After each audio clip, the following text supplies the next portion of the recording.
Long before there was a country called Israel, there was an idea that began as a dream in the hearts of scattered Jewish communities across Europe, North Africa, and the Middle East.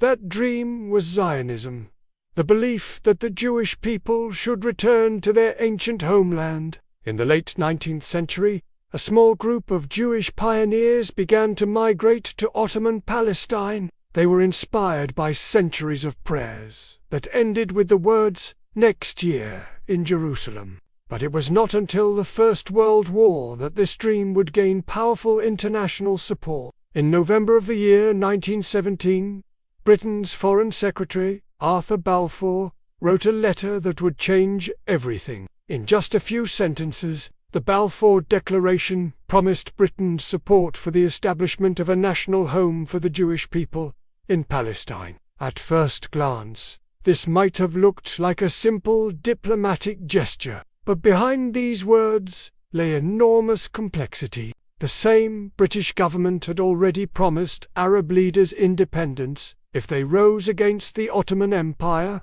and in secret, Britain and France had signed the Sykes-Picot Agreement, carving up the Middle East into spheres of influence. When the Ottoman Empire collapsed in the year 1918, Palestine came under British military occupation. Soon after, the League of Nations officially granted Britain the mandate for Palestine. Britain was now responsible both for helping the Jewish people establish a home and for protecting the civil and religious rights of the Arab majority living there. In the early decades of British rule, Jewish immigration accelerated. Between the year 1920 and the year 1936, 4 large waves of Jewish immigrants called Eli. These newcomers were mostly from Eastern Europe and Russia, fleeing persecution and dreaming of building a society based on agriculture, mutual aid, and cultural revival. But no vision of a homeland can exist without land itself. How did Jewish organizations acquire land in Palestine? The story begins with the way land ownership worked under the Ottomans. Much of Palestine's farmland belonged to wealthy Arab landlords, who did not even live there. Families like the Sursoks of Beirut, the Khouries and Twainis, held vast estates they rarely visited. Generations of Palestinian peasants farmed these lands as tenant farmers, paying rent or a share of the harvest, but holding no legal title.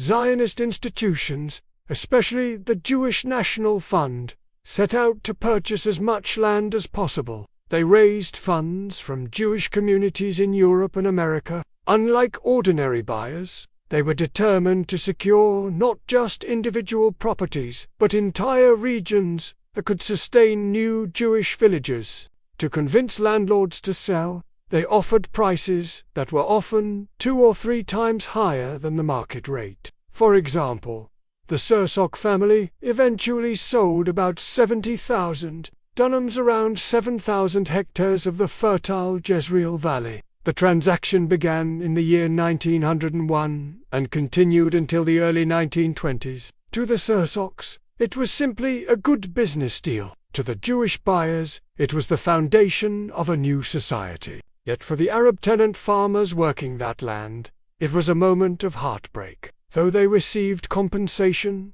thousands were forced to leave the villages their families had cultivated for centuries. This was not the only transaction of such scale. In the Hadera region, the Khoury and Twaini families sold around 3,000 hectares, paving the way for the town of Hadera itself. In the valley of Marj ibn Amr, also known as the Jezreel Valley, approximately 20,000 hectares were purchased, creating settlements like Nahalel and Kaf. By the year 1947, Jewish individuals and organizations had acquired around 1,500,000 hectares, roughly 5 to 6% of all the land in Mandatory Palestine.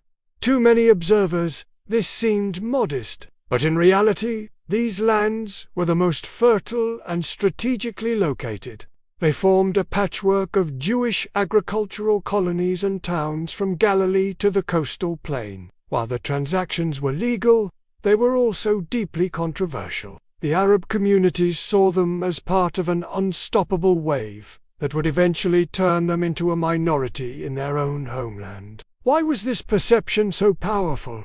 It was not only about the land itself, it was about who controlled the future. Each new Jewish settlement came with modern agricultural techniques, schools, and militias to protect the settlers. The Yeshuv, as the organized Jewish community was called, became a state within a state. Meanwhile, tensions between Arabs and Jews grew. The first major violence erupted in Jaffa in the year 1921, when riots left dozens dead. In the year 1929, anger exploded again in Hebron, where Jewish communities were attacked and many were killed. By the mid-1930s, Arab resentment erupted into full-scale revolt. From the year 1936 to the year 1939, the Great Arab Revolt paralyzed Palestine. The British cracked down brutally, executing or imprisoning thousands, but even as Britain tried to limit Jewish immigration with the White Paper of 19th, events in Europe were spiraling out of control. The Holocaust transformed everything. As Nazi Germany exterminated 6 million Jews, the idea of a safe Jewish homeland no longer seemed like a dream. It became an existential necessity. After the Second World War, hundreds of thousands of Holocaust survivors sought refuge in Palestine. Britain, exhausted by war and increasingly opposed by both Arab and Jewish underground fighters, decided to withdraw. The question of Palestine was handed to the newly created United Nations.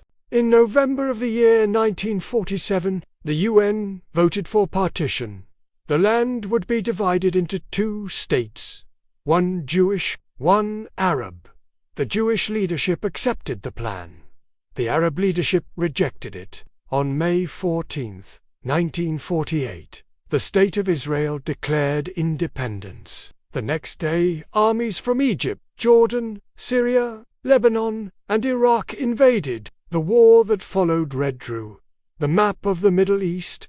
Hundreds of thousands of Palestinians fled or were expelled in what they call the Nakba, the catastrophe. And where were the Jews of Morocco in this story? Before 1948, Moroccan Jews formed only a tiny fraction of Palestine's Jewish population. Mostly religious families settled in Jerusalem, Safed Tiberias, or Hebron, praying and studying rather than building new colonies. They did not play a major role in the Zionist movement, or in the famous land purchases. It was only after the birth of Israel and the rise of Arab nationalism that everything changed. Between the year 1948 and the year 1960, more than 250,000 Moroccan Jews left their ancient communities behind and settled in the new Jewish state. They became part of Israel's diverse society, but they were not the ones who bought the land that sparked the earlier conflicts.